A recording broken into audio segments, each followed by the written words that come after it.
사또나리, 저 말 못하는 벙어리 놈이 관아의 곡식을 훔쳤습니다. 이 소리를 듣고 포승줄에 묶인 사내가 눈물을 흘리며 억울해했으나 목소리는 나오지 않았지요. 바로 그때 한 과부가 사내 앞을 가로막았습니다. 아닙니다. 이 사람은 도둑이 아닙니다. 그러나 모여든 마을 사람들은 혀를 차며 수군거렸어요.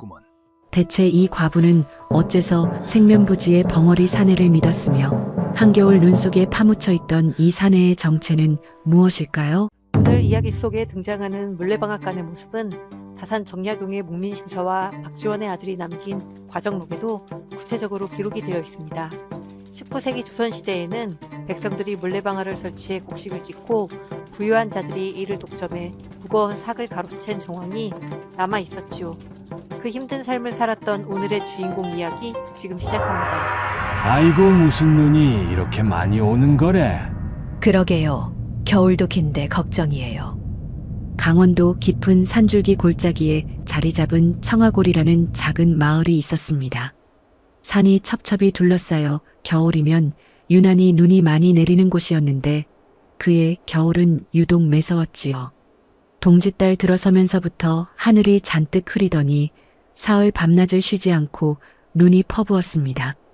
처음 하루는 소복하게 쌓이는 정도였으나 이튿날부터는 바람까지 거세게 몰아쳐 눈발이 옆으로 후려치듯 날렸고 사흘째 되는 날에는 마을 어귀 돌담이 반쯤 눈에 파묻혀 형체를 알아보기 어려울 지경이었지요. 산짐승들도 굴 속에 웅크린 채 나오지 않는 그런 혹한이었습니다.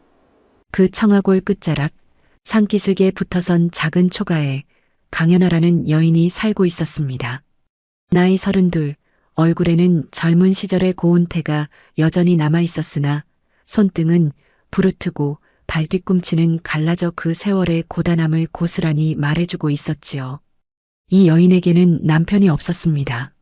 3년 전에 세상을 떠난 것이었습니다. 연화의 남편 강덕수는 본디 손재주가 좋은 사람이었습니다. 물려받은 물레방앗간 하나로 근근히 살림을 꾸려가던 그였는데 어느 해 겨울 방앗간의 수차축이 낡아 삐걱거리기 시작했지요. 그때 하필 곡물상 최만석이 찾아와 겨울 대목이니 무리해서라도 방아를 돌려야 하지 않겠나? 내가 곡식을 맡길 테니 값은 후하게 쳐주겠네 하며 부추겼던 것입니다. 덕수는 축이 위태롭다는 것을 알면서도 최만석에게 이미 빌려 쓴 곡식값이 있었기에 거절하지 못했습니다. 빚진 사람이 돈 준 사람 앞에서 어찌 고개를 뻣뻣이 들 수 있었겠습니까? 결국 무리하게 방아를 돌리던 그날 낡은 들보가 굉음을 내며 무너져 내렸고 덕수는 그 아래 깔려 숨을 거두고 말았지요. 최만석은 그 일을 두고 내가 무리하게 시킨 것이 아니라 덕수 스스로 욕심을 부린 것이라며 책임을 슬쩍 떠넘겼는데 마을 사람 누구도 감히 그 말을 반박하지 못했습니다. 곡물상의 힘이 그만큼 크고 무서웠으니까요. 그날 이후로 연하는 방앗간 문을 걸어 잠그고 다시는 열지 않았습니다. 남편이 깔려 죽은 그 자리에서 방아를 돌린다는 것이 아직 그녀에게는 도저히 감당할 수 없는 일이었던 것입니다. 그 대신 연하는 남의 집 품팔이와 삭바느질로 하루하루를 버텨왔지요. 손끝에 바늘이 박혀 피가 맺혀도 겨울이면 얼음장 같은 개울물에 손을 담가 빨래를 해도 딸 앞에서는 단 한 번도 힘든 내색을 하지 않았습니다. 그 딸 강초롱이는 올해 9살이었습니다. 아버지를 여인 뒤로 또래보다 철이 일찍 든 아이였지요. 배가 고파도 어머니 앞에서는 배부르다 말했고 서당에 다니는 동무들이 부러웠어도 저는 글 따위 배우지 않아도 된다며 애써 웃어 보이는 아이였습니다. 눈보라가 사흘째 몰아치던 그날 밤에도 초롱이는 아랫목 이불 속에서 몸을 웅크린 채 어머니의 기척을 살피고 있었지요. 집안의 쌀독은 이미 바닥을 드러낸 지 오래였습니다. 원래도 넉넉지 않은 살림이었으나 이번 눈보라가 유독 길어지면서 품팔이 나갈 곳도 끊기고 삭바느질감도 들어오지 않아 사정이 더욱 어려워진 것이었지요. 연하는 부엌 항아리를 뒤집어 마지막 한 줌 좁쌀까지 긁어모아 죽을 끓였습니다. 그 죽이라는 것도 멀건 물에 좁쌀 몇 알 떠다니는 것이 전부였지만 초롱이는 그것을 한 그릇 다 비우고도 어머니, 저는 배불러요 하며 남은 반그릇을 어머니 쪽으로 슬며시 밀어 놓았지요. 연아는 그 작은 손이 밥그릇을 미는 것을 볼 때마다 가슴 한켠이 무너지는 것 같았습니다. 날이 밝자 연아는 결심을 굳혔습니다. 이대로는 사흘도 버티기 어렵다는 것을 알았기 때문이었지요. 눈이 허리까지 쌓인 산길을 헤치고 고을 최대 곡물상, 최만석의 창고를 찾아간 것도 그런 절박함 때문이었습니다. 사실 연아는 최만석의 집 문턱을 넘는 것이 죽기보다 싫었습니다. 남편을 죽음으로 내몬 사람이나 다름없다고 여겼으니까요. 그러나 딸아이가 굶는 것을 두고 볼 수는 없는 노릇이었습니다. 창고 앞에 다다르자 최만석이 마침 곡식 가마니를 세는 중이었습니다. 살집 좋은 몸에 두툼한 명주 도포를 걸치고 손질이 잘된 갓을 눌러 쓴 그의 모습은 눈보라 속에서도 추위 한 점 느끼지 못하는 사람처럼 보였지요. 연아가 다가가 고개를 숙이며 곡식을 조금만 빌려달라 청하자 최만석은 부채를 접었다 펼치며 느긋하게 웃었습니다. 지난번 빌려간 보리 이자부터 먼저 갚아야 하지 않겠나? 셈이 안 맞는 사람에게 또 곡식을 내어줄 수야 없는 노릇이지. 연아의 얼굴이 하얗게 질렸습니다. 이자라는 것이 원래 빌린 곡식의 몇 배로 불어나 있다는 것을 그녀도 모르지 않았기 때문이었지요. 최만석이 부채 끝으로 연아의 방앗간 터가 있는 방향을 가리키며 말을 이었습니다. 자네가 그 방앗간 터를 나에게 넘기면 지금까지의 빚도 없애주고 쌀도 넉넉히 내어주겠네. 그 물길이 사시사철 마르지 않는다는 것을 내가 진작부터 알고 있었지. 연아는 그 말을 듣는 순간 등줄기가 서늘해졌습니다. 최만석이 노리는 것이 곡식빚이 아니라 애초에 그 터였다는 것을 그제야 뼈저리게 깨달은 것이었지요. 남편이 목숨을 걸고 지키려 했던 그 방앗간을 이 사람에게 넘길 수는 없는 노릇이었습니다.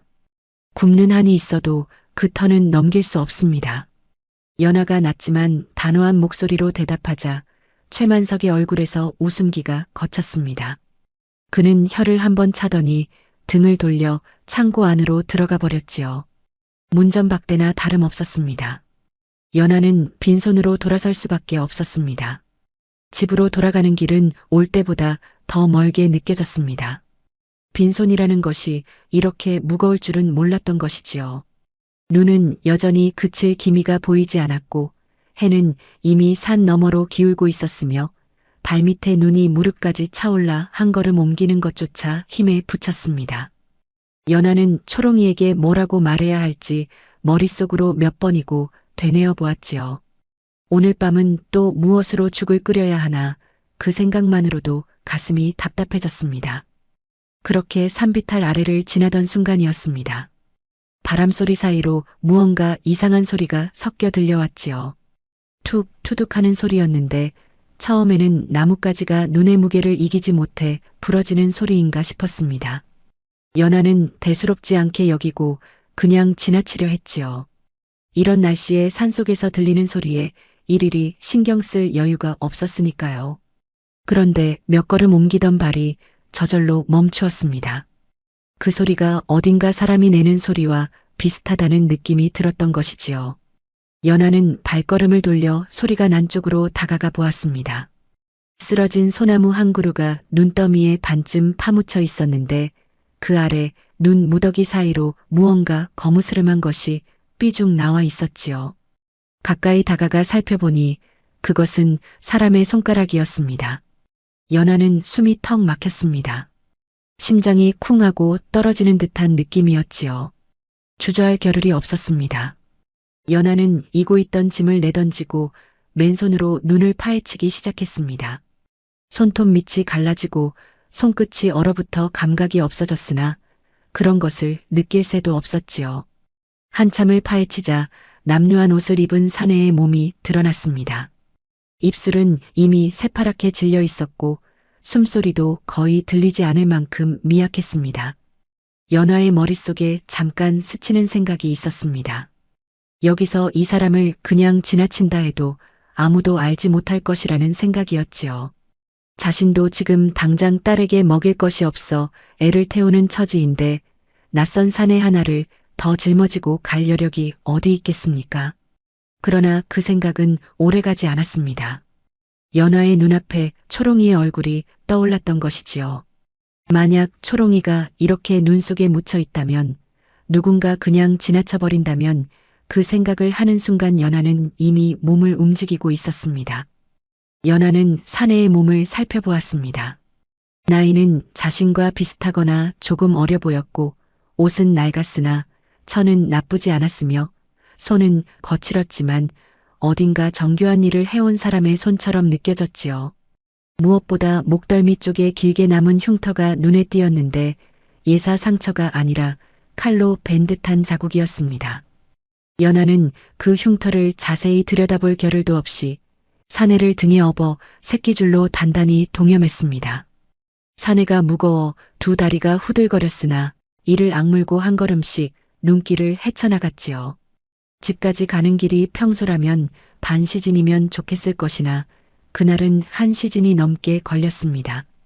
눈이 워낙 깊이 쌓인 데다 등에 짐 무게까지 더해지니 발이 푹푹 빠져 좀처럼 속도가 나지 않았던 것이지요. 그래도 연화는 쉬지 않고 걸었습니다. 등 뒤에서 느껴지는 사내의 숨결이 점점 옅어지는 것 같아 잠시라도 멈추면 그 숨이 아주 끊어져 버릴 것만 같았기 때문이었습니다. 집에 도착하자 초롱이가 문을 열고 뛰어나왔습니다. 어머니의 등에 낯선 사람이 엎여 있는 것을 보고 놀란 눈이 휘둥그레졌지요. 연화는 사내를 아랫목에 눕히고 젖은 옷을 벗겨 마른 무명천으로 갈아입혔습니다. 그리고 부엌으로 달려가 남은 장작을 모두 아궁이에 밀어 넣었지요. 원래는 사흘은 더 쓸 수 있는 장작이었으나 지금은 그런 것을 따질 계제가 아니었습니다.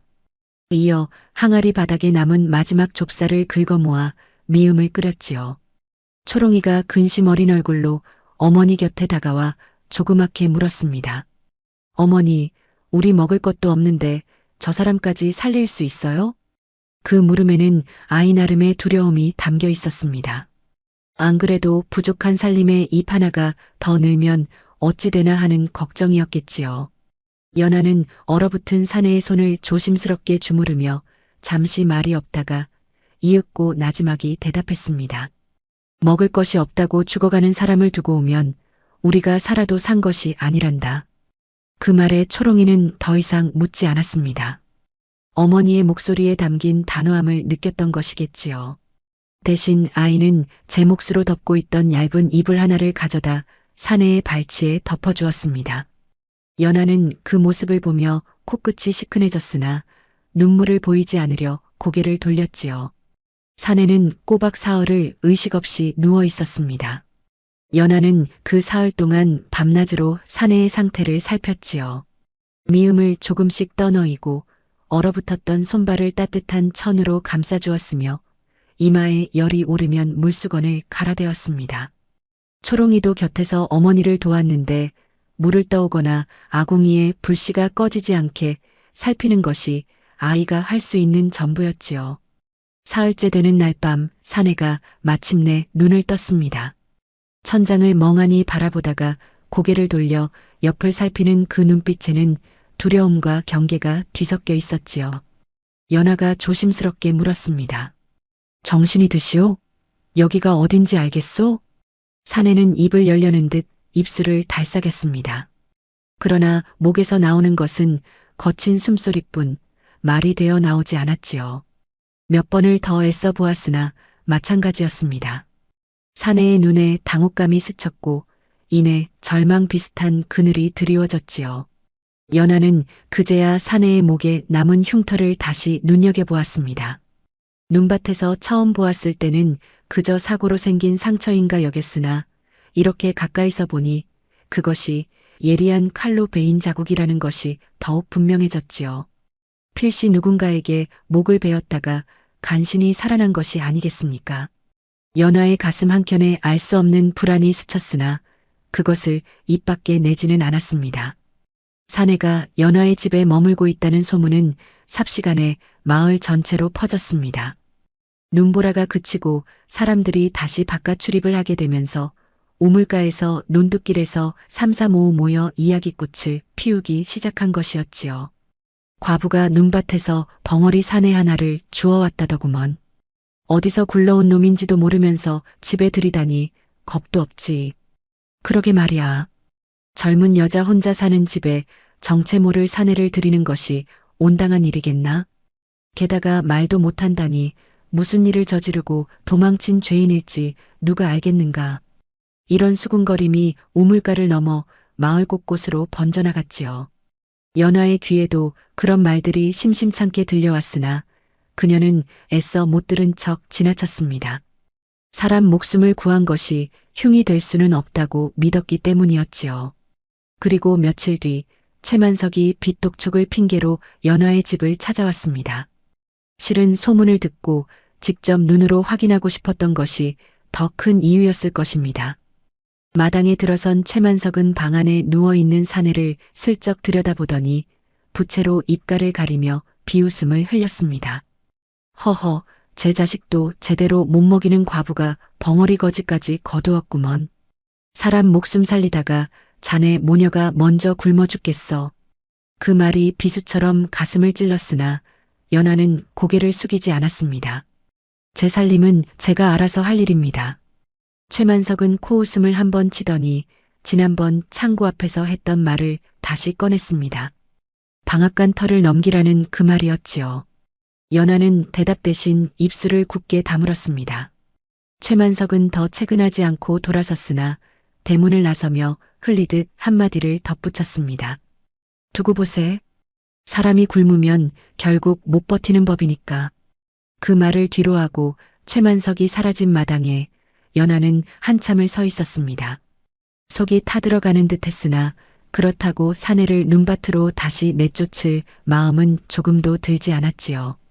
방 안에서는 사내가 여전히 힘겨운 숨을 몰아쉬고 있었고 그 곁에는 초롱이가 쪼그리고 앉아 사내의 이마를 짚어보고 있었습니다. 연하는 그 모습을 바라보며 이 겨울이 다 지나기 전에 이 집에 또 어떤 일이 벌어질지 아직은 알 수 없었으나 자신이 내린 그 선택을 후회하지 않으리라 다짐했던 것이었습니다. 눈밭에서 사내를 건져온 지 보름 남짓이 지났습니다.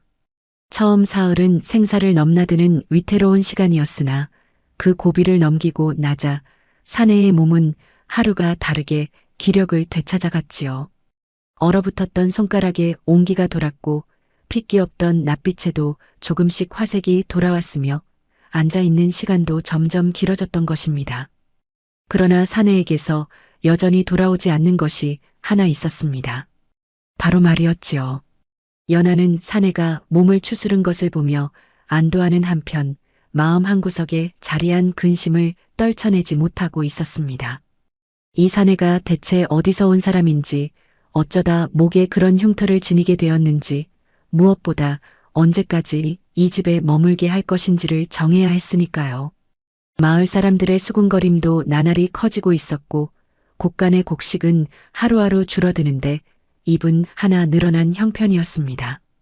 그렇다고 해서 말 못하는 사람을 다짜고짜 내쫓을 수도 없는 노릇이었지요. 연하는 며칠을 고민한 끝에 적어도 이 사람의 이름 석 자만이라도 알아야겠다고 마음을 먹었습니다. 어느 저녁이었습니다. 초롱이가 먼저 잠든 것을 확인한 뒤 연하는 사내 앞에 조용히 마주 앉았습니다. 부엌에서 쓰던 숯 조각 하나와 예전에 남편이 방앗간 장부를 적을 때 쓰던 낡은 나무판을 가져다 사내 앞에 내밀었지요. 성함이라도 알아야 부르지 않겠소. 여기에 적어보시오. 사내는 한참을 망설였습니다. 숯을 쥐는 손이 가늘게 떨리고 있었는데 그것이 단순히 아직 기력이 온전치 못해서인지 아니면 다른 까닭이 있어서인지 연하로서는 알 도리가 없었지요. 한참 만에 사내가 나무판 위에 천천히 글자를 적어 내려갔습니다. 백, 도, 윤, 세 글자였지요. 필체가 흐트러져 있었으나 그 안에 담긴 정성만큼은 또렷이 느껴졌습니다. 백도윤이라 그럼 그리 부르리다. 연하가 그 이름을 소리내어 불러보자 도윤이라는 사내는 고개를 살짝 끄덕였습니다. 연하는 이어서 조심스럽게 다음 질문을 꺼냈지요. 고향이 어디요? 가족은 있어? 도윤의 눈빛이 순간 흔들렸습니다. 숯을 쥔 손이 나무판 위에서 몇 번이고 머뭇거리다가 끝내 아무것도 적지 못한 채 힘없이 내려왔지요. 대신 그는 고개를 숙이고 눈을 피했습니다. 그 모습이 마치 오래된 상처를 건드리지 말아달라고 애원하는 것처럼 보였지요. 연하는 더 묻지 않기로 했습니다. 사람에게는 저마다 차마 꺼내지 못하는 사연이 있는 법이었으니까요. 다만 그 눈빛의 서린 슬픔의 깊이가 연하의 마음에 오래도록 걸리게 되었던 것입니다. 그날 이후로 도윤은 무언가 달라졌습니다. 먹여주고 재워준 값을 어떻게든 갚으려는 듯 집안 곳곳에 망가진 물건들을 눈에 띄는 대로 고치기 시작한 것이었지요. 사실 이 초가는 남편을 잃은 뒤로 손볼 사람이 없어 이곳저곳 낡고 삐걱거리는 곳이 한둘이 아니었습니다. 연하 혼자서는 품팔이와 바느질에 매달리느라 그런 것들을 돌아볼 여력이 없었던 것이지요. 먼저 도윤의 눈에 들어온 것은 오래전부터 문이 닫히지 않던 장롱이었습니다. 경첩이 사가 문짝이 삐뚤음하게 걸려 있었는데 도윤은 부엌에서 쓰다 버린 쇠붙이 조각을 주워다가 불에 달구고 두드려 새 경첩을 만들어 끼웠지요. 그 솜씨가 어찌나 정교했던지 문짝이 마치 새 것처럼 매끄럽게 여닫히게 되었습니다. 이어 굴뚝을 손보았지요. 겨울이면 아궁이에 불을 뗄 때마다 연기가 방 안으로 새어들어와 눈이 매웠는데 도윤이 굴뚝 안쪽에 갈라진 틈을 진흙과 잔돌로 메우자 그 연기 새는 것이 씻은 듯 사라졌습니다. 초롱이는 그런 도윤의 모습을 신기한 눈으로 지켜보곤 했습니다. 사실 초롱이에게는 오래전부터 아끼던 나무 인형 하나가 있었는데 아버지가 살아계실 적 손수 깎아 만들어준 것이었지요. 그런데 몇 해 전 팔 하나가 부러진 뒤로는 그저 방 한구석에 놓아두기만 했던 것이었습니다. 아버지의 손길이 담긴 물건이라 차마 버리지도 못하고 그렇다고 고칠 사람도 없어 애물단지처럼 여기던 참이었지요. 어느 날 초롱이가 그 부러진 인형을 만지작거리는 것을 도윤이 눈여겨보았습니다. 말은 못했지만 손짓으로 그 인형을 달라 하더니 며칠을 이리저리 나무를 깎고 다듬었지요. 그리고 마침내 완성된 것을 내밀었을 때 초롱이의 눈이 휘둥그레졌습니다. 그것은 그저 부러진 팔을 붙인 것이 아니라 아예 관절을 만들어 팔이 움직이는 새 인형이었던 것입니다. 팔을 위아래로 흔들 수도 있고 옆으로 뻗을 수도 있었지요. 초롱이는 그 인형을 끌어안고 처음으로 도윤을 향해 환하게 웃어 보였습니다. 아저씨, 이거 진짜 신기해요. 어떻게 이렇게 만들었어요? 도윤은 대답 대신 그저 미소를 지어 보였습니다. 말을 하지 못하는 것이 안타까웠으나 그 미소 하나만으로도 충분히 전해지는 것이 있었지요. 그로부터 며칠 뒤 초롱이에게 일이 생겼습니다. 마을 어기개울 가는 겨울이면 얼음이 두껍게 얼어 아이들의 놀이터가 되곤 했는데 그날따라 낮 동안 잠깐 날이 풀렸다가 다시 추워지면서 얼음 곳곳에 살얼음이 새로 얼어 있었지요. 초롱이는 동무들과 함께 얼음을 지치며 놀다가 미처 눈치채지 못한 살얼음 위를 밟고 미끄러지며 그대로 물속에 빠지고 말았습니다. 마침 근처에서 나무를 손질하던 도윤이 그 광경을 목격했지요. 아이의 비명이 채 터지기도 전에 도윤은 이미 몸을 날려 개울로 뛰어들고 있었습니다. 물이 허리춤까지 차오르는 것도 아랑곳하지 않고 그는 초롱이를 끌어안아 건져 올렸지요. 함께 놀던 동무들이 놀라 소리를 지르며 마을 쪽으로 뛰어갔고 소식을 들은 연하가 버선발로 달려왔을 때는 도윤이 이미 초롱이를 업고 집으로 향하는 중이었습니다. 그날 밤 초롱이는 열이 올랐습니다. 찬물에 빠진 데다 겨울바람을 그대로 맞았으니 무리도 아니었지요. 얼굴이 발갛게 달아오르고 숨소리가 거칠어지자 연하는 애가 타서 어쩔 줄을 몰랐습니다. 남편을 잃은 뒤로 자신에게 남은 것은 오로지 이 아이 하나뿐이었으니 그 걱정이 오죽했겠습니까? 도윤은 그날 밤 초롱이의 곁을 한시도 떠나지 않았습니다. 물에 적신 수건을 짜서 아이의 이마에 얹었다가 미지근해지면 다시 찬물에 적셔 갈아주기를 몇 번이고 되풀이했지요. 그러면서도 한편으로는 아궁이의 불이 꺼지지 않도록 틈틈이 장작을 넣는 것도 잊지 않았습니다. 방안이 따뜻해야 아이의 몸이 얼어붙은 한기를 이겨낼 수 있다는 것을 굳이 말로 설명하지 않아도 알고 있었던 것이지요. 새벽녘이 되어서야 초롱이의 열이 조금씩 내리기 시작했습니다. 얕은 잠에 빠져든 초롱이가 몸을 뒤척이다가 문득 손을 뻗어 곁에 있던 도윤의 손을 붙잡았습니다. 그리고 잠결에 중얼거리듯 말했지요. 아저씨는 말은 못해도 손으로 다 말해요. 그 한마디가 도윤의 가슴에 깊이 박혔습니다. 그는 아이의 손을 조심스럽게 마주잡은 채 한참을 그 자리에 앉아 있었지요. 연아 또한 그 광경을 지켜보며 마음이 크게 움직였습니다. 지금껏 이 사내를 그저 거두어 먹이는 떠돌이 정도로 여기던 마음이 그날 밤을 기점으로 완전히 달라지게 되었던 것입니다. 사람의 진심이라는 것은 말이 아니라 행동으로 드러나는 법이 아니겠습니까? 그렇게 며칠이 지난 어느 날 도윤은 집 뒤편을 서성이다가 오랫동안 방치된 건물 하나를 발견했습니다. 문이 굳게 걸려 잠겨 있었고 지붕 한쪽이 내려앉아 눈이 그대로 쌓여 있었으며 주변에는 작초와 넝쿨이 무성하게 자라 있었지요. 도윤이 그 문틈으로 안을 들여다보니 거대한 수차와 방앗공이가 먼지와 거미줄에 덮인 채 멈춰 서 있는 것이 보였습니다. 이것이 바로 강덕수가 목숨을 잃었던 그 물레방앗간이었지요. 연아가 남편을 떠나보낸 뒤로 3년이 넘도록 단 한 번도 문을 열지 않은 곳이었습니다. 도윤은 그 사실을 알 리 없었으나 낡고 방치된 그 시설을 보는 순간 무언가에 이끌리듯 발걸음을 멈추지 못했지요. 그는 조심스럽게 부서진 문틈으로 들어가 수차와 방아축을 하나하나 살피기 시작했습니다. 한참을 그렇게 들여다보던 도윤의 눈빛이 점점 달라졌습니다. 무너진 수차의 축이 어디가 갈라졌는지, 물길이 어느 지점에서 막혔는지를 손끝으로 짚어가며 확인하는 그 모습이 마치 오래전부터 이런 것을 수없이 다뤄본 사람의 몸짓 같았지요. 도윤은 마당으로 나와 땅바닥에 숫조각으로 무언가를 그리기 시작했습니다. 복잡한 톱니바퀴와 물길의 방향, 축이 이어지는 순서까지 그 그림은 보통 사람의 눈에는 알아보기 어려운 것이었습니다. 마침 그날 마을을 지나던 문대석 노인이 그 그림을 보게 되었습니다. 문 노인은 젊은 시절 관아의 건물과 수차를 관리하던 몫으로 지금은 다리를 절며 작은 대장간을 지키고 있었지요. 실은 강덕수에게 방앗간 일을 가르쳐준 스승이기도 했습니다. 덕수가 세상을 떠난 뒤로 문 노인은 늘 마음 한구석에 죄책감 같은 것을 품고 있었지요. 자신이 조금만 더 일찍 그 수차의 위험을 알아차리고 경고했더라면 하는 후회가 남아 있었던 것입니다. 문 노인이 그 숲 그림 앞에 쪼그려 앉아 한참을 들여다보더니 놀란 얼굴로 중얼거렸습니다. 이건 단순히 방아를 고치는 그림이 아니야.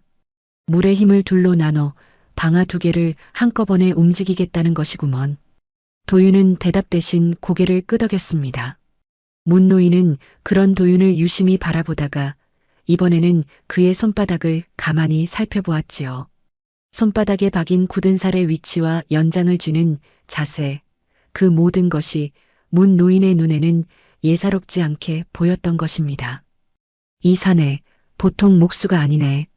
문 노인은 그렇게 중얼거리며 도윤의 어깨를 가만히 두드려 주었습니다. 오랜 세월 손끝으로 나무를 다뤄온 사람만이 알아볼 수 있는 무언가가 이 말 못하는 사내의 몸짓 하나하나에 배어 있었던 것이지요. 그날 저녁 도윤은 연화에게 방앗간을 다시 열어보고 싶다는 뜻을 손짓으로 전하려 했습니다. 그러나 연화의 얼굴은 순식간에 어두워졌지요. 그 방앗간은 그녀에게 그저 낡은 건물이 아니었습니다. 남편이 마지막 숨을 거둔 자리였고 3년 동안 단 한 번도 다시 들여다볼 용기를 내지 못한 곳이었지요. 그곳은 안 돼요. 그 자리에서 아이 아버지가 연하의 목소리가 떨렸습니다. 그날의 기억이 다시 떠오른 것이었지요. 무너진 들보 아래 깔린 남편을 발견했을 때의 그 참혹함이 아직도 어제 일처럼 생생하게 되살아났던 것입니다.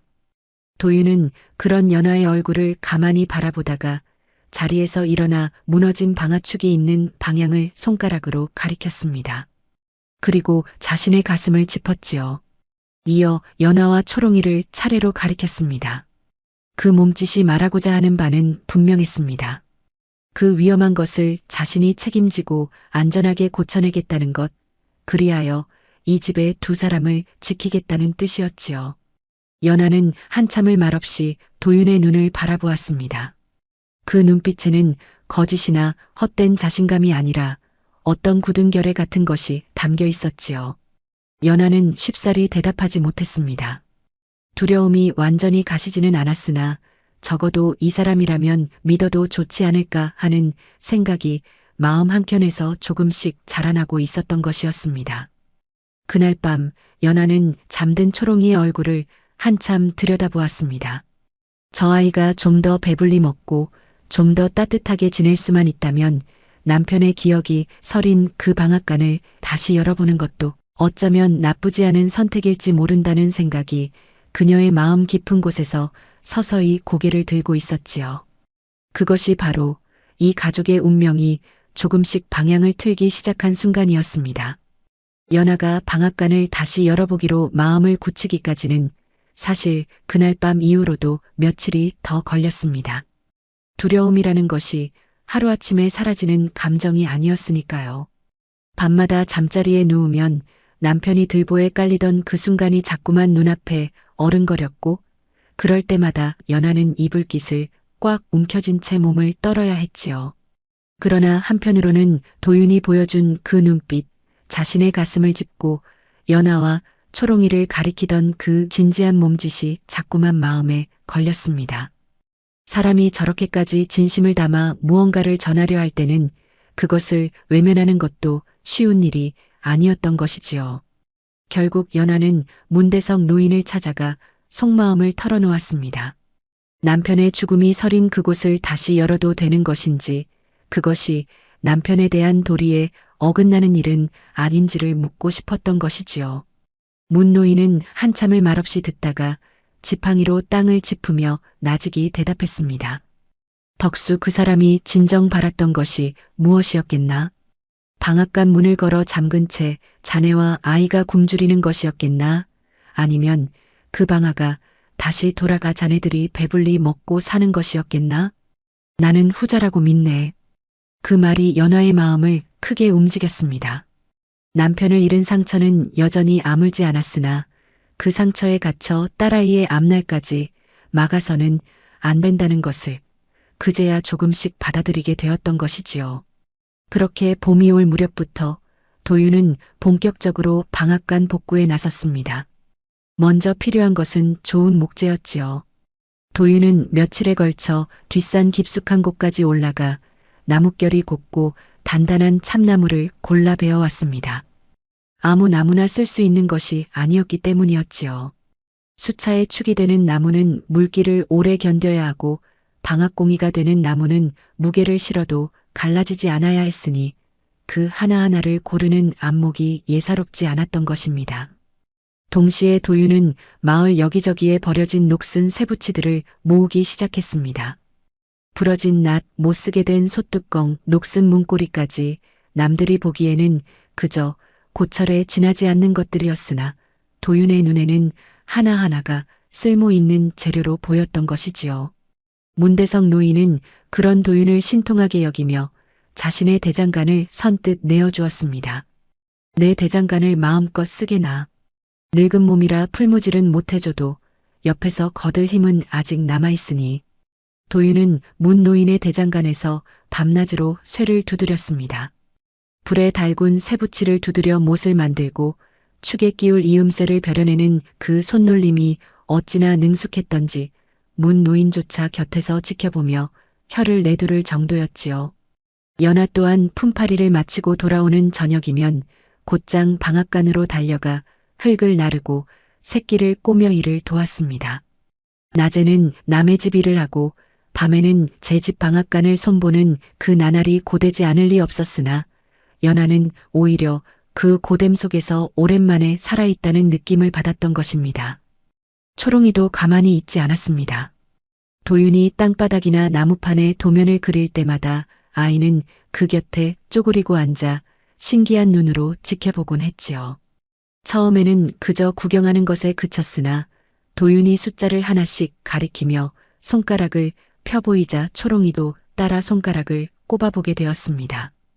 그렇게 시작된 것이 어느새 정식으로 글자와 숫자를 배우는 시간이 되어 있었지요. 도윤은 나무판에 수추로 글자를 써서 보여주고 초롱이가 그것을 따라 쓰면 고개를 끄덕여주는 식으로 가르쳤습니다. 말을 하지 못하니 소리 내어 설명할 수는 없었으나 손짓과 표정만으로도 충분히 뜻이 전해졌지요. 초롱이는 하루가 다르게 글자를 익혀나갔고 나중에는 방아를 몇 바퀴 돌리면 곡식이 얼마나 찧어지는지를 헤아리는 셈법까지 어렴풋이 알게 되었습니다.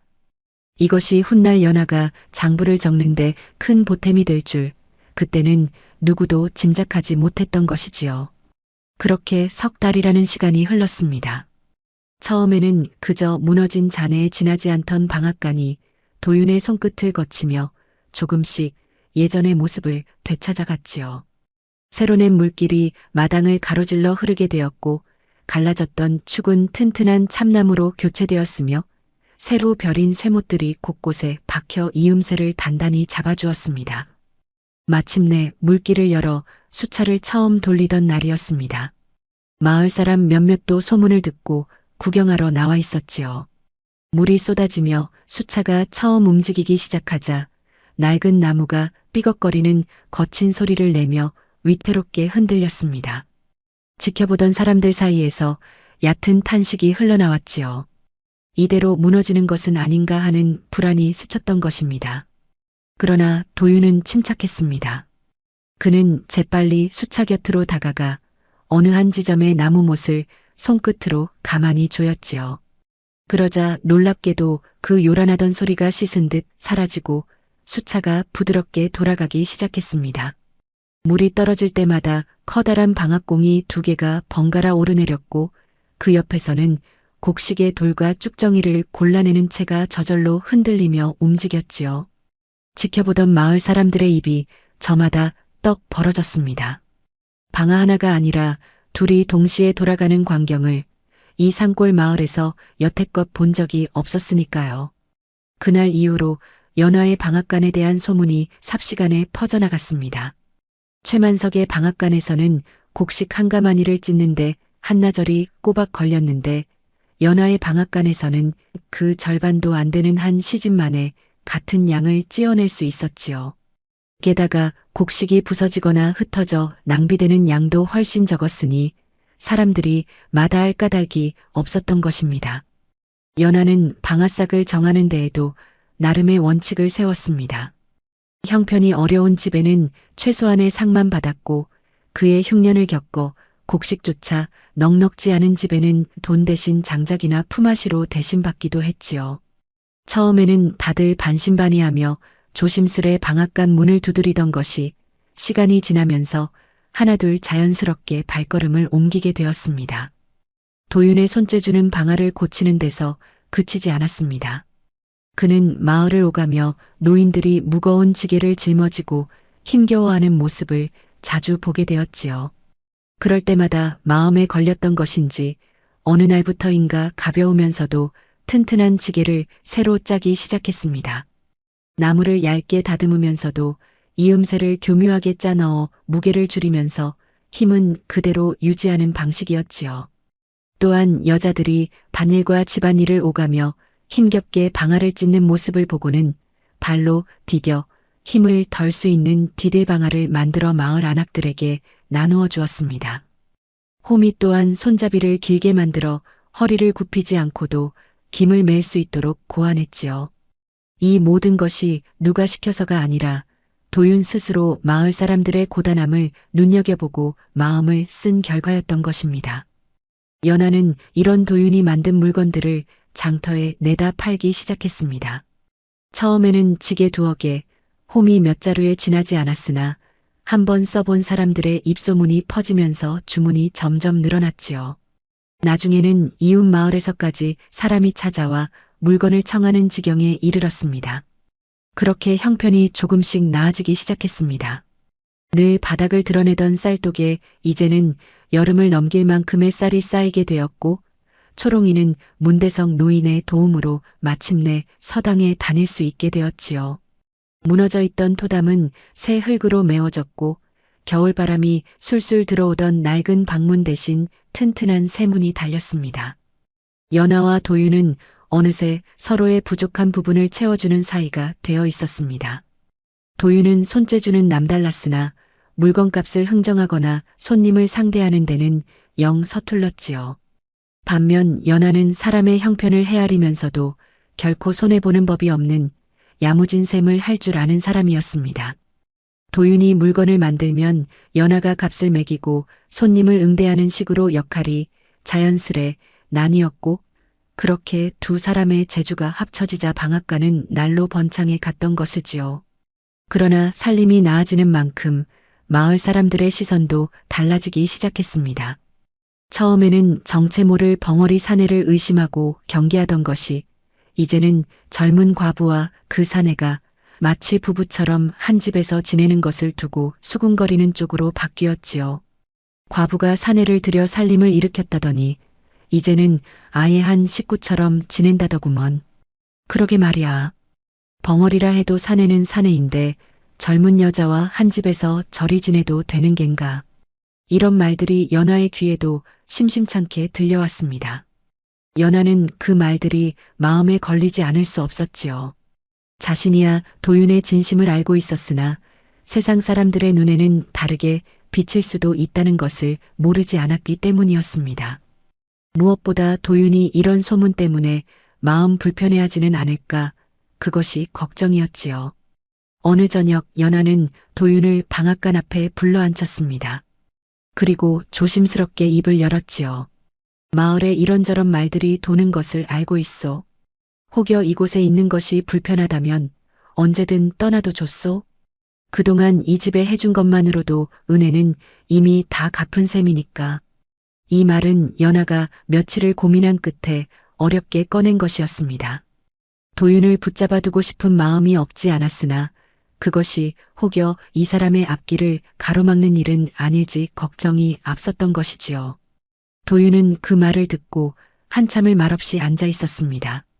그러다가 자리에서 일어나 방앗간 한쪽에 놓아두었던 작은 상자를 가져왔지요. 상자 안에는 정성스레 깎아 만든 나무 비녀 하나가 들어 있었습니다. 도윤은 그 비녀를 연하 앞에 조심스럽게 내려놓았습니다. 그리고 두 손으로 연하의 손을 가만히 감싸쥐었지요. 말은 없었으나 그 몸짓이 전하는 뜻은 분명했습니다. 떠나지 않겠다는 것, 이곳에 남아 이 두 사람과 함께 살아가고 싶다는 마음이었지요. 연하는 그 비녀를 내려다보며 한참을 말을 잇지 못했습니다. 눈시울이 뜨거워졌으나 그것이 슬픔이 아니라 오랜만에 느끼는 벅찬 감정이라는 것을 그녀 자신이 가장 잘 알고 있었던 것이었습니다. 그해 가을 연하와 도윤은 조촐한 혼례를 올렸습니다. 화려한 잔치는 아니었지요. 문대성 노인이 주례를 서주었고 초롱이만이 곁에서 그 모습을 지켜보는 소박한 자리였습니다. 마을 사람 대부분은 여전히 곱지 않은 시선을 거두지 않았으나 문 노인은 그런 것에 아랑곳하지 않고 흐뭇한 얼굴로 두 사람을 축복해 주었지요. 사람이 살아가는 데 중요한 것은 남의 입방아가 아니라 서로를 향한 진심일세.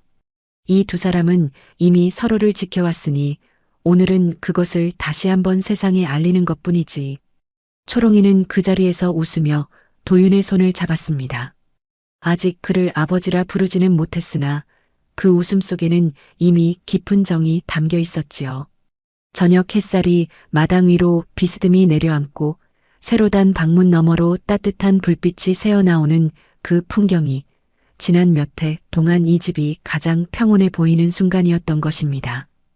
연하의 방앗간이 자리를 잡아가는 동안 고을 반대편에 자리한 최만석의 곡물 창고에서는 전혀 다른 분위기가 감돌고 있었습니다.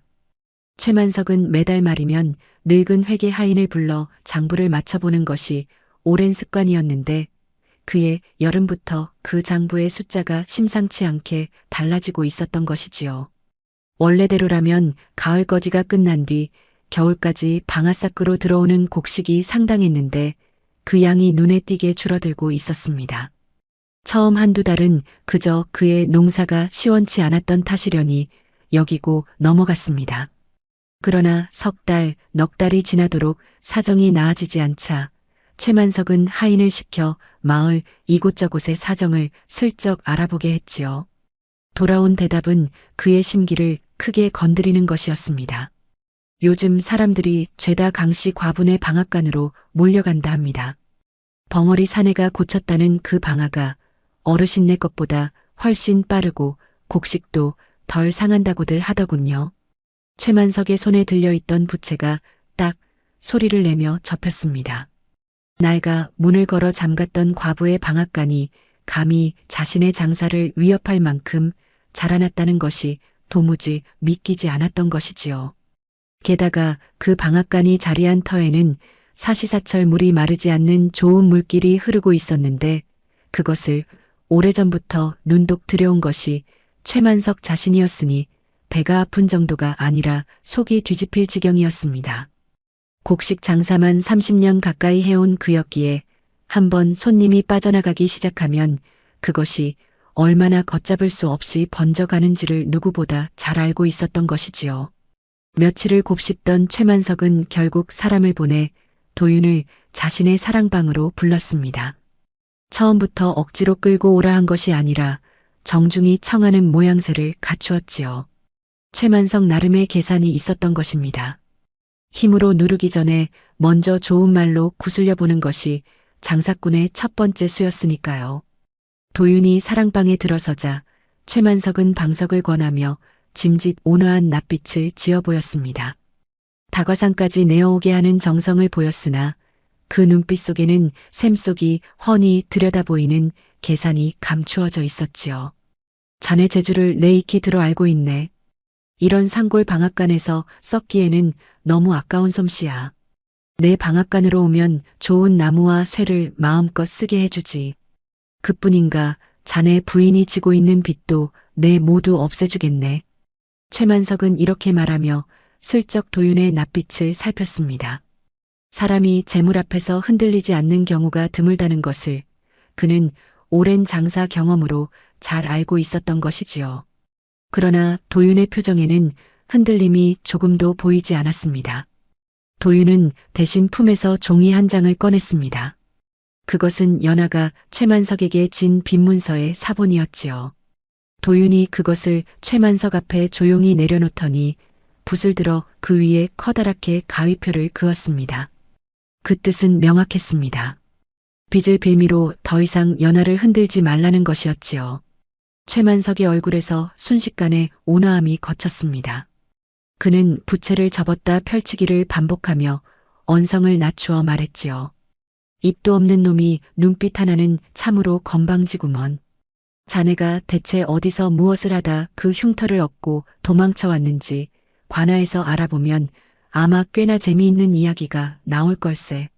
그것은 명백한 협박이었습니다. 도윤은 그 말에도 눈 하나 깜짝하지 않았으나 마음속으로는 무언가 서늘한 것이 스치고 지나갔지요. 자신의 과거를 캐묻겠다는 그 말이 단순한 위협 이상의 무게로 다가왔던 것입니다. 도윤은 자리에서 일어나 조용히 사랑방을 나섰습니다.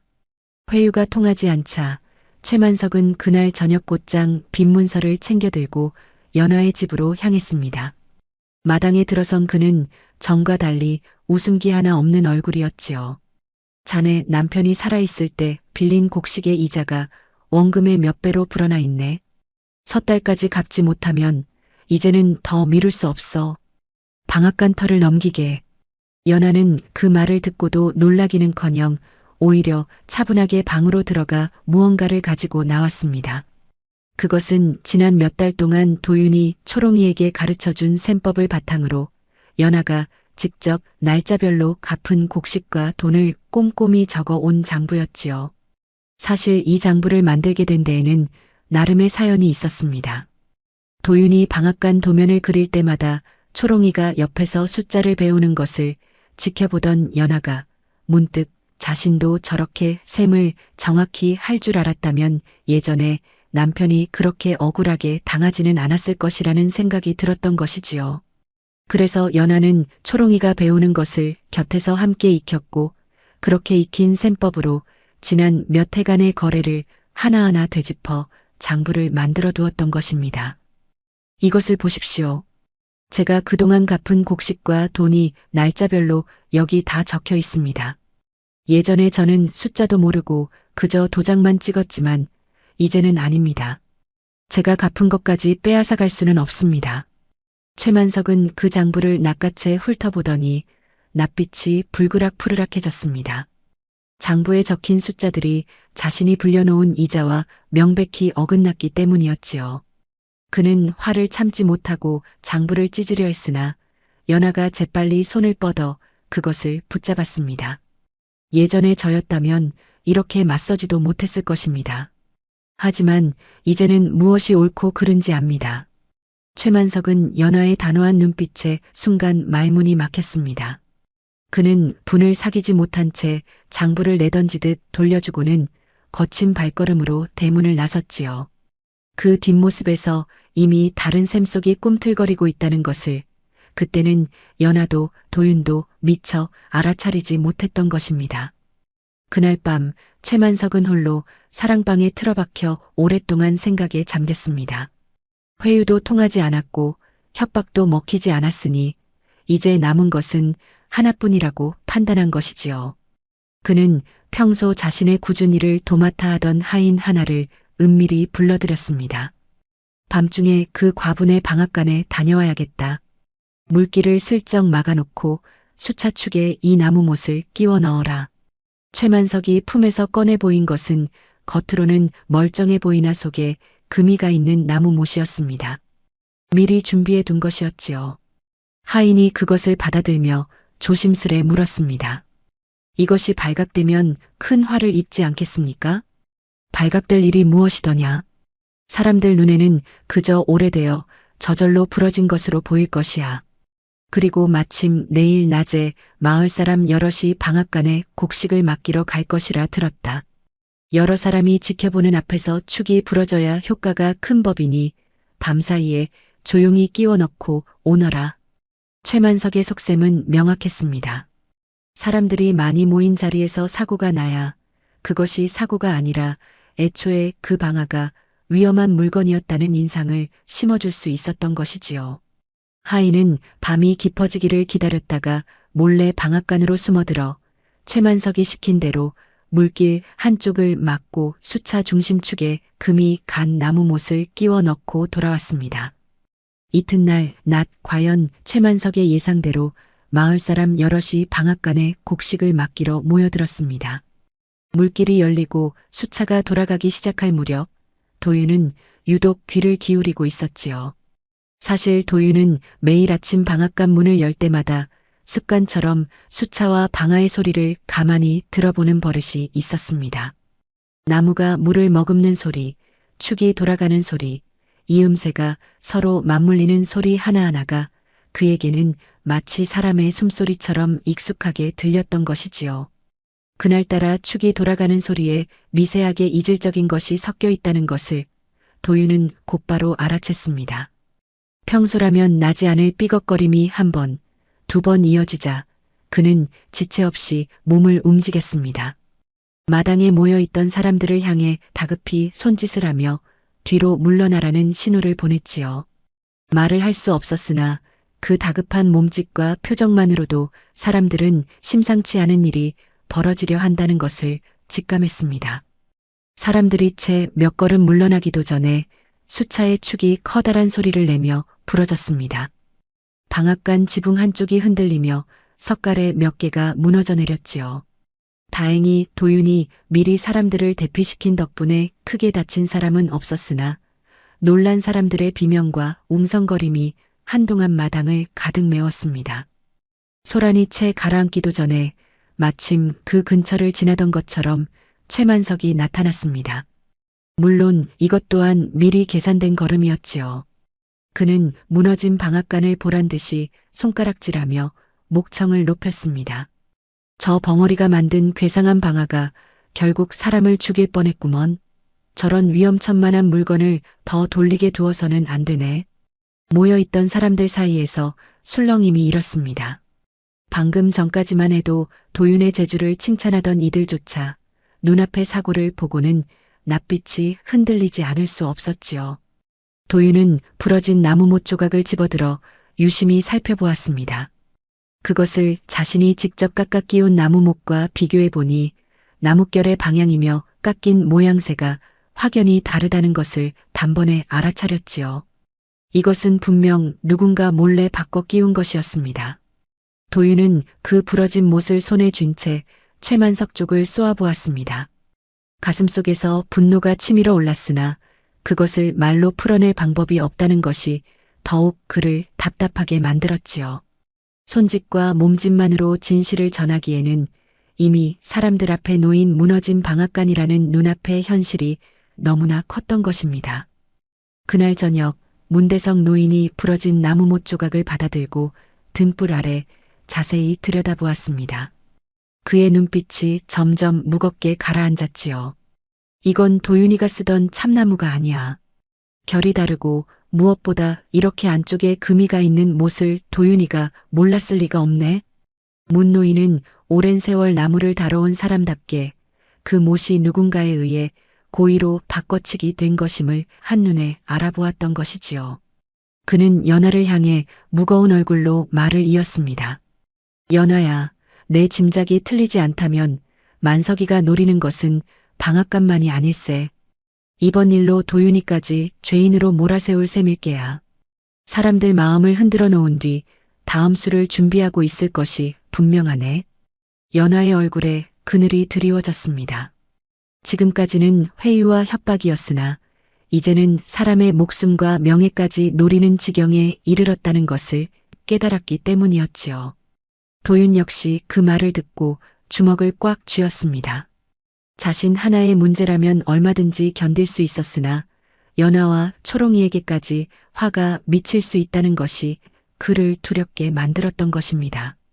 밤이 깊어가는 방 안에서 세 사람은 저마다 다른 근심을 아는 채 말없이 앉아 있었습니다. 무너진 방앗간을 다시 세우는 일도 큰일이었으나 그보다 더 큰 폭풍이 다가오고 있다는 것을 예감한 이는 아마도 문대성 노인 한 사람뿐이었을 것입니다. 방앗간이 무너졌던 그 소동이 있고 얼마 지나지 않아 고을 전체에 또 다른 소식이 전해졌습니다. 그의 가을거지가 예년보다 시원치 않았던 탓에 겨울을 앞두고 관아에서 흉년에 대비한 광곡을 미리 들여놓기로 한 것이었지요. 이런 광곡은 보통 고을에서 가장 규모가 큰 곡물상에게 보관과 도정을 맡기는 것이 관례였으니 그 일이 최만석에게 돌아간 것은 어찌 보면 당연한 수순이었습니다. 그러나 최만석에게 이 일은 단순한 관아의 심부름 이상의 의미가 있었습니다. 그는 이 광곡을 맡게 되었다는 소식을 듣는 순간 오히려 회심의 미소를 지었지요. 회유도 실패했고 방앗간을 무너뜨리는 것으로도 도윤을 완전히 몰아내지 못한 상황에서 이보다 더 확실한 기회가 없다고 여겼던 것입니다. 광곡이라는 것은 나라님의 곡식이니 이것에 손을 댔다는 죄를 뒤집어 씌우면 제 아무리 결백한 사람이라도 쉽게 빠져나올 수 없다는 것을 최만석은 오랜 세월 장사를 해오며 누구보다 잘 알고 있었지요. 최만석은 곧바로 움직였습니다. 광곡이 창고에 들어오자마자 그는 믿을 만한 하인 몇을 시켜 그 일부를 몰래 빼돌리게 했지요.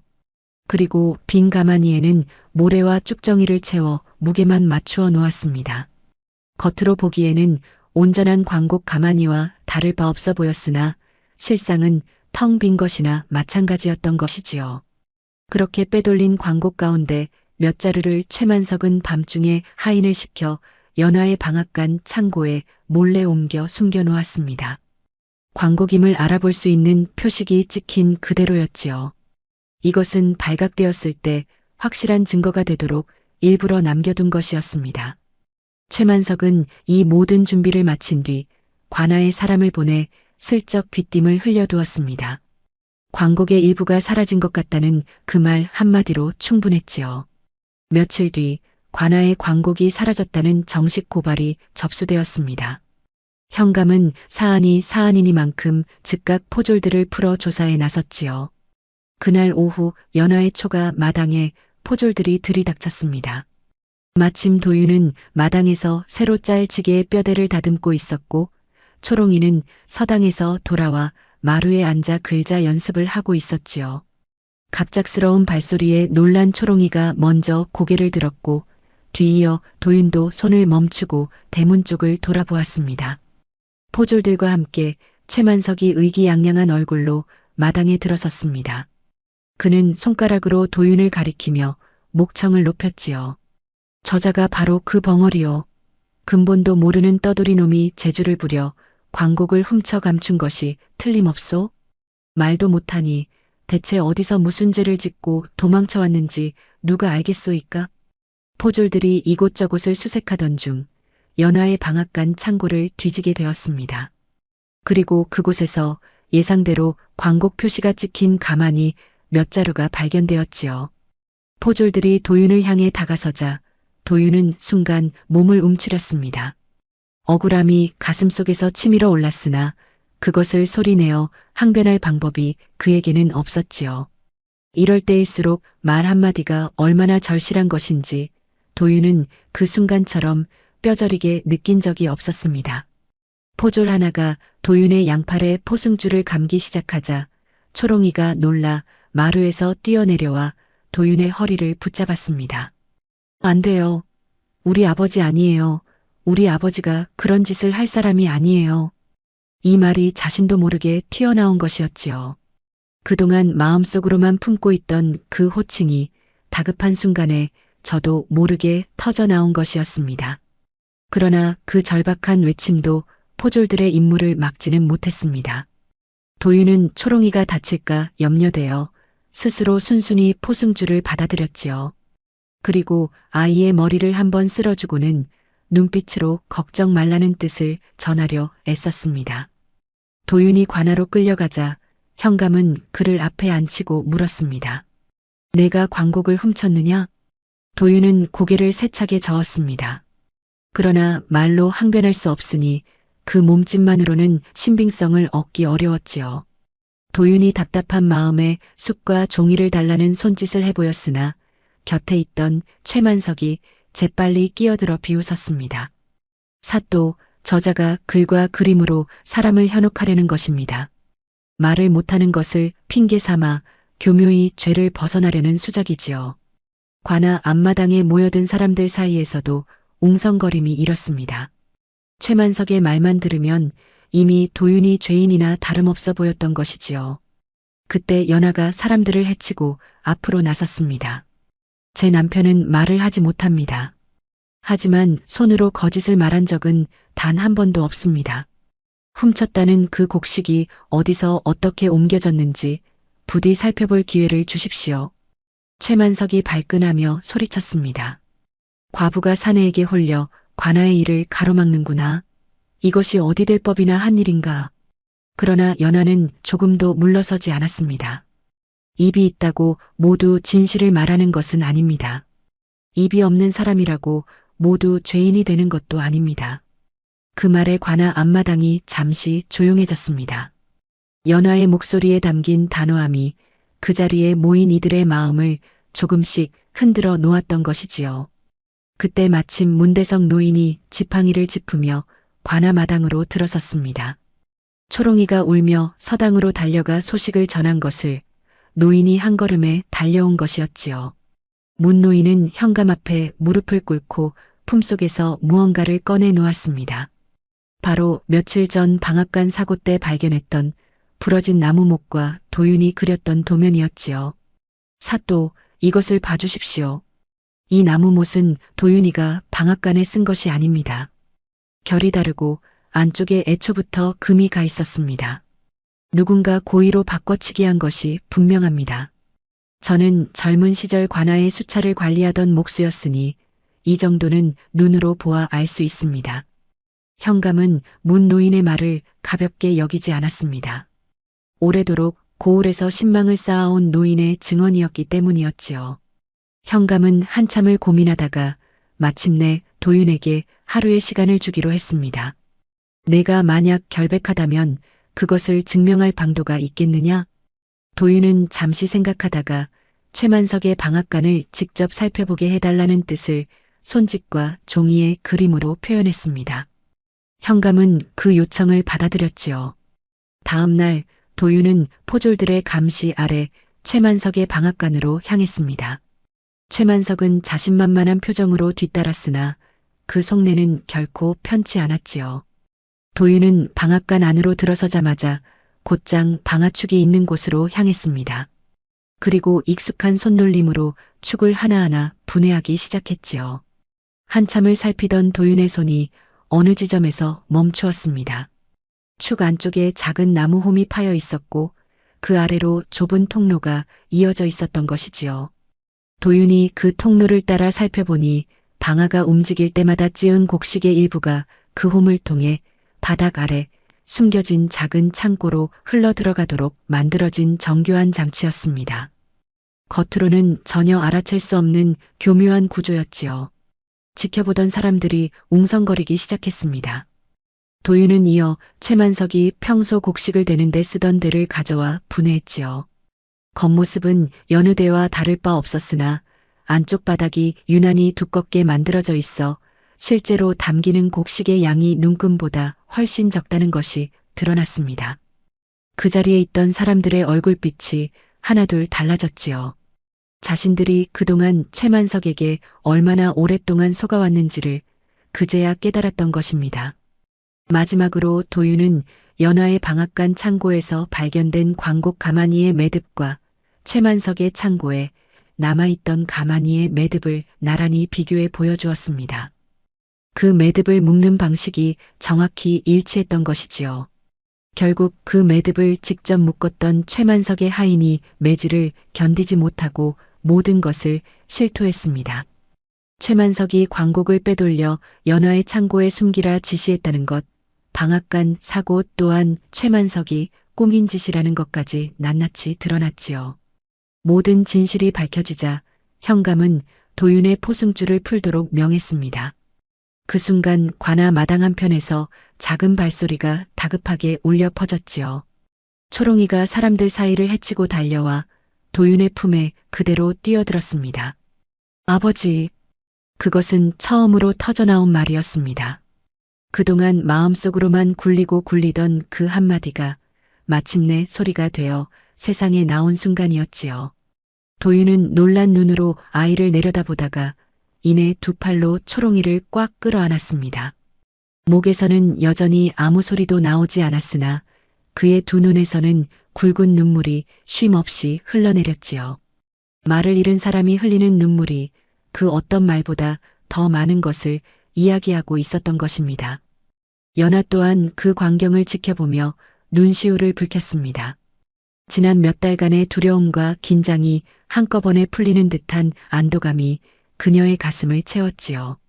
관아 마당에 모여있던 마을 사람들도 그제야 자신들이 그동안 얼마나 잘못된 소문에 휩쓸려 있었는지를 깨닫고 하나둘 고개를 숙이며 미안한 기색을 내비쳤습니다. 최만석의 광곡 절도와 무고 사건은 그 죄질이 워낙 무거웠던 탓에 고을 현감의 선에서 매듭짓기가 어려운 지경이었습니다. 광곡이라는 것이 나라님의 곡식인 만큼 이를 빼돌린 것은 단순한 지역 사건이 아니라 한양 조정에까지 보고가 올라가야 하는 중대한 사안이었지요. 현감은 사건의 전말을 소상히 적은 장계를 꾸려 한양으로 올려보냈고 그의 겨울이 다 지나기 전에 조정에서도 이 일을 예사롭지 않게 받아들였습니다. 이듬해 봄이 되자 한양에서 관리와 장인들이 직접 강원도 고을로 내려오게 되었습니다. 광곡을 보관하던 창고의 실태를 다시 점검하고 지방의 수리시설이 제대로 관리되고 있는지를 확인하기 위함이었지요. 이런 조사는 흔치 않은 일이었으나 최만석의 사건이 워낙 크게 불거진 까닭에 조정에서도 각별히 신경을 쓴 것이었습니다. 그 일행 가운데는 나이가 지긋한 장인 한 사람이 섞여 있었습니다. 그는 젊은 시절부터 한양에서 이름난 건축과 수리에 관여해 온 인물로 이번 조사에서도 각 고을의 수차와 방앗간 시설을 꼼꼼히 살피는 역할을 맡고 있었지요. 그가 연화의 방앗간을 찾은 것도 바로 그 임무 때문이었습니다. 이 산골 방앗간이 최만석의 방앗간보다 훨씬 효율적으로 돌아간다는 소문이 조사관들 사이에서도 이미 화제가 되어 있었던 것이지요. 늙은 장인은 방앗간 이곳저곳을 둘러보며 연신 감탄을 흘렸습니다. 물길을 둘로 나누어 방아 두 개를 동시에 움직이게 한 구조며 곡식의 손실을 최소화하는 채의 배치까지 그 하나하나가 예사 시골 목수의 솜씨가 아니라는 것을 한눈에 알아보았던 것이지요. 그러던 중 그의 시선이 도윤의 품에 늘 지니고 다니던 낡은 물건 하나에 멈추었습니다. 부러진 나무자였지요. 이복에 그 자를 좀 보여줄 수 있겠나? 도윤은 잠시 망설였습니다. 그 나무자는 그가 눈사태에 휩쓸리던 그날까지도 품속 깊이 간직하고 있던 몇 안 되는 유품 가운데 하나였으니까요. 그러나 상대가 관아에서 나온 조사관이었기에 도윤은 조심스럽게 그 자를 꺼내 건넸습니다. 늙은 장인은 그 부러진 나무자를 받아들고 뒤집어 보았습니다. 오랜 세월에 걸쳐 나뭇결이 닳고 색이 바랬으나 뒷면에 아주 희미하게 새겨진 글자가 아직 남아 있었지요. 장인은 그 글자를 읽어 내려가다가 갑자기 손이 떨리기 시작했습니다. 백가도목 백운재.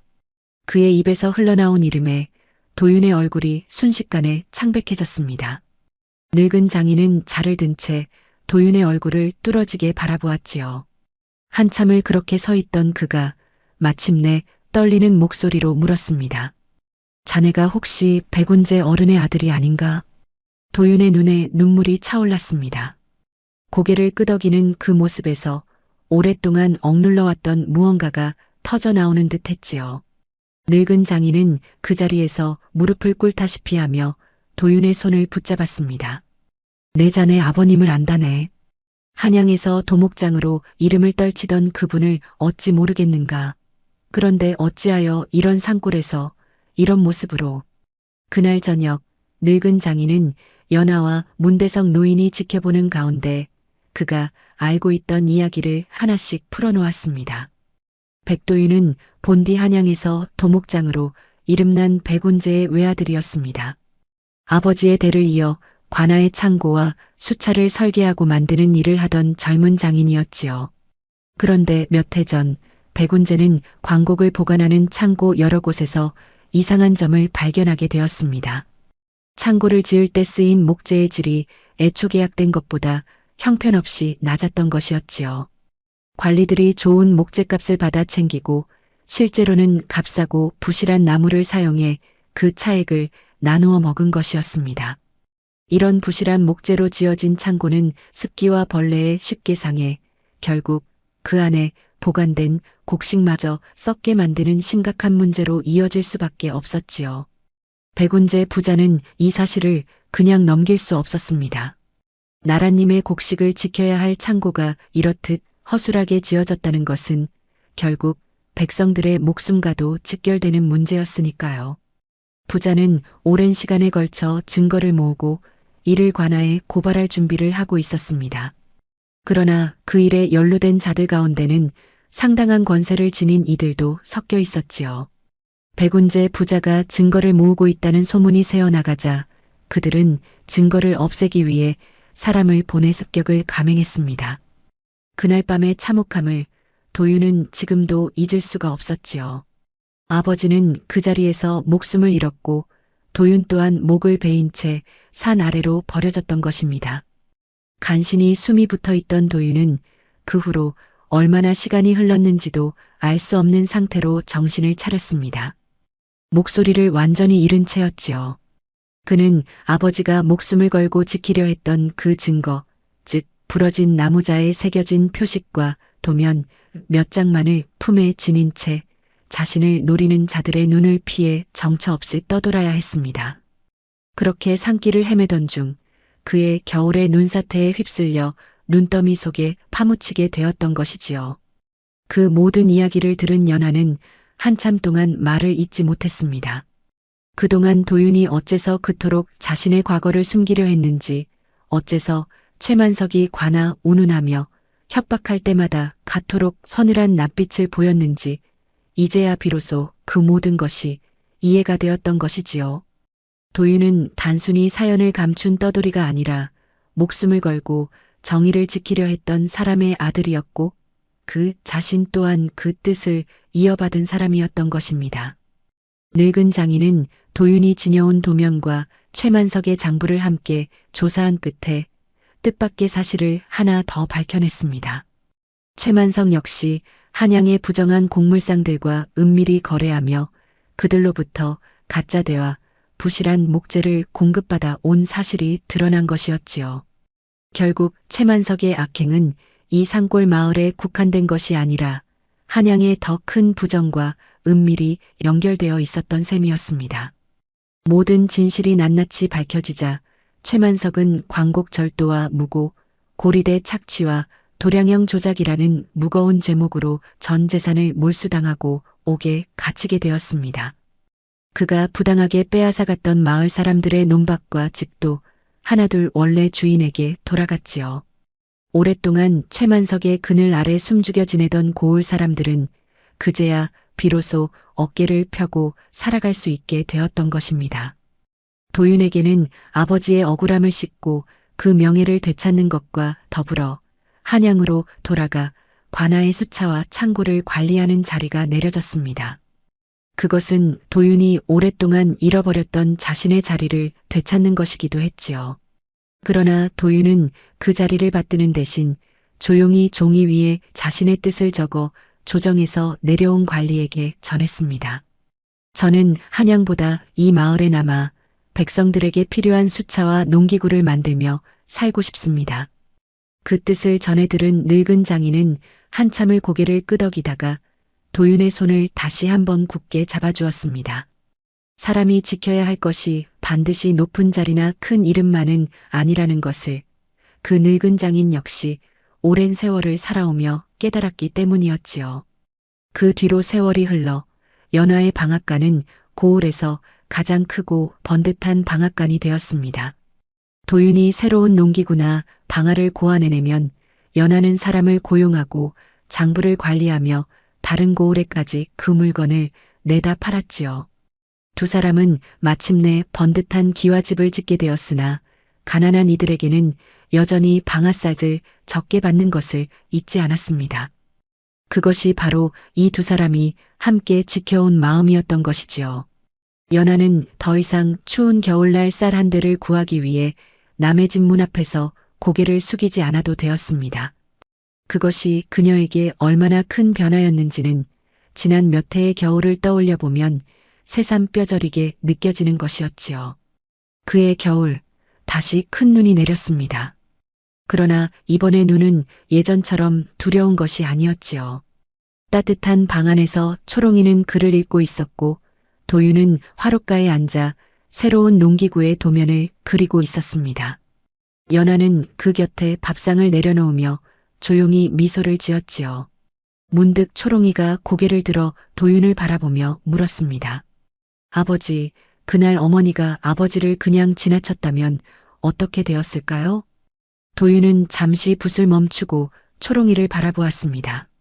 그러고는 종이 위에 천천히 글자를 적어 내려갔지요. 그날 나를 살린 것은 어머니였지만 내 삶을 다시 살게 한 것은 어머니와 너였단다. 연하는 그 글귀를 가만히 읽어 내려가다가 말없이 웃음을 지었습니다. 도윤이 연하의 손을 가만히 잡았고 초롱이는 그 사이로 파고들어 두 사람의 품에 안겼지요. 창밖으로는 여전히 눈이 소복소복 쌓여가고 있었으나 이 작은 방 안만큼은 그 어느 겨울보다 따뜻했던 것입니다. 세상 사람들은 가난한 과부가 눈더미 속 벙어리 사내를 살린 일을 두고 어리석다 하였습니다. 제 몸 하나 건사하기도 어려운 처지에 낯선 입을 하나 더 들였다고 다들 혀를 찼던 것이지요. 그러나 연하가 그날 눈 속에서 꺼낸 것은 그저 굶주린 사내 하나가 아니었습니다. 무너진 집을 다시 일으킬 손이었고 억울하게 짓눌려온 백성들의 곡식을 지킬 제주였으며 어린 딸이 평생토록 아버지라 부를 사람이었던 것입니다. 한 번의 선의는 당장 쌀 한 토를 만들어주지 못할지도 모릅니다. 그러나 사람을 살린 그 마음은 돌고 돌아 마침내 자신과 가족의 삶까지 일으켜 세우는 법이 아니겠습니까? 오늘도 이 이야기를 끝까지 들어주셔서 감사합니다. 이 사연이 여러분의 마음에 작은 울림이 되었다면 좋아요와 구독으로 그 마음을 전해주시기 바랍니다. 다음 이야기에서 또 뵙겠습니다.